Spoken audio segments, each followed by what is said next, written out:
Hi, and welcome to the website for Golden Gate Counseling. I'm here with Randy Weled, who's a therapist and the founder of Golden Gate Counseling.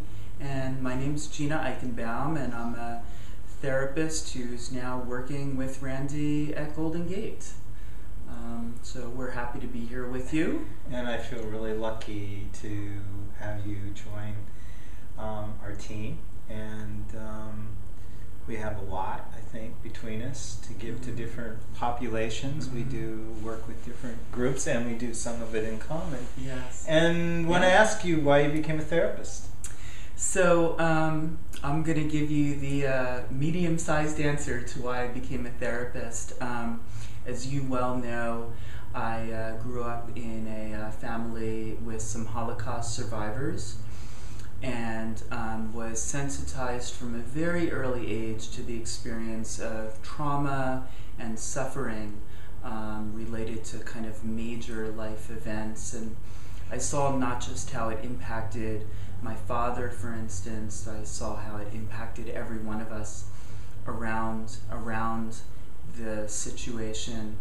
And so in that sense, you could say I was kind of primed from a very early age to want to help, to be empathic and understanding, and have a desire to kind of alleviate suffering. And then as I grew up, I found that I was actually just genuinely intellectually interested in the field of psychology and what makes people tick and what makes us become who we are. And so here I am. And similar question for you. Well, my father was a survivor of the Depression. They were very, very, very poor, and you know, also my mother was kind of discriminated against most of her life for being Jewish when she was young, and so they were not happy. And I sort of was in the middle and was helping my mother from a very young age, kind of protecting her from my father's rage. I think when I was in 5th grade, I grew up in Hawaii, and I had this Hawaiian teacher who taught me that it was more important that I learn to give and teach others and help others than it was for me to accelerate my own learning. And so I was like tutoring and helping and being with kids from the time I was in 5th grade. And so I wanted to be a teacher at that point, and then I wanted to be a rabbi, and then I ended up a therapist, and here I am. Right. Very similar kind of paths in a lot of ways. Yeah. And I'm also curious, I know that a lot of the emphasis of your work and your thinking is on cross-cultural issues and sensitivity to cultural diversity. Can you talk a little bit about how that informs you and your work?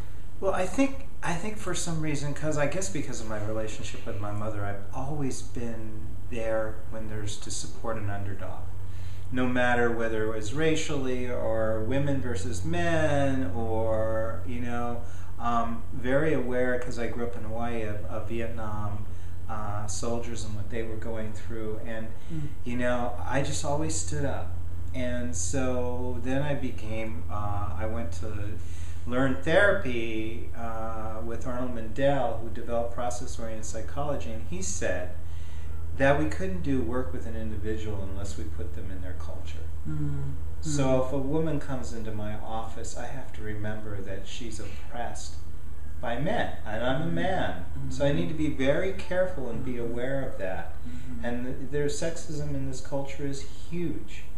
And what individuals tend to do is take that and make it about themselves and pathologize themselves for something that's much bigger than them. The air we breathe is racist, sexist, heterosexist, you know, and I don't want to perpetuate the trauma they've already been through. I think one of the interesting things, I've known you for a long time, is that when you decided to come out become a woman, all of a sudden your life opened up, and so did your career. And I just wanted to hear a little bit about that.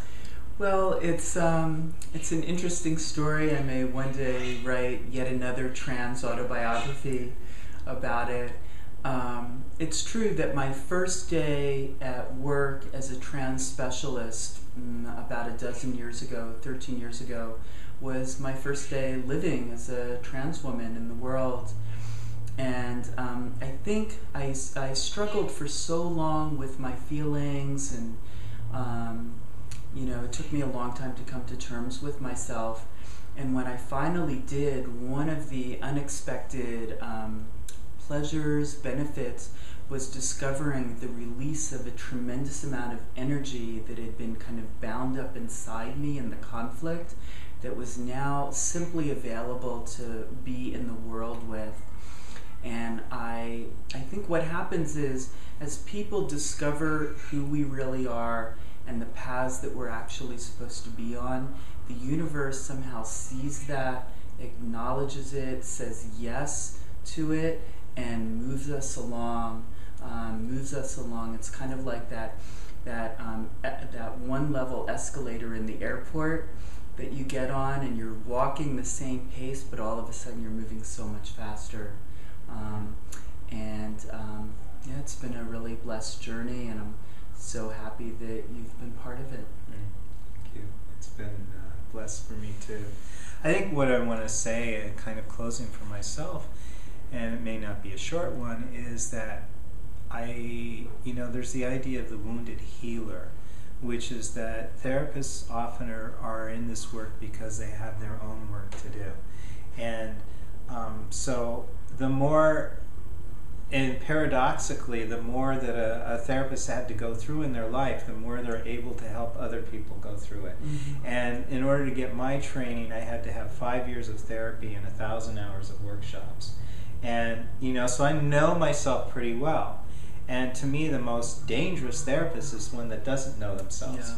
If someone hasn't done their work, like let's say they're not particularly done their emotional work, they're going to suppress emotions in others. Right. They don't, because it'll bring up their own work. Yeah.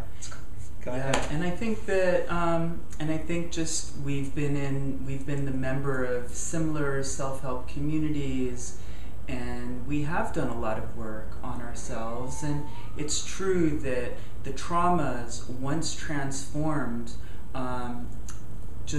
just enable greater appreciation and understanding of what someone's going through. And I think another thing that we both are very aware of is the importance of healing in the context of community. Mm-hmm. And that's something that we definitely support in our work, is helping others find community that they can participate in their healing in. Yeah. So it was great to have this time with you. And likewise. To meet you guys out there. I hope we actually get to meet you in person. Thank you.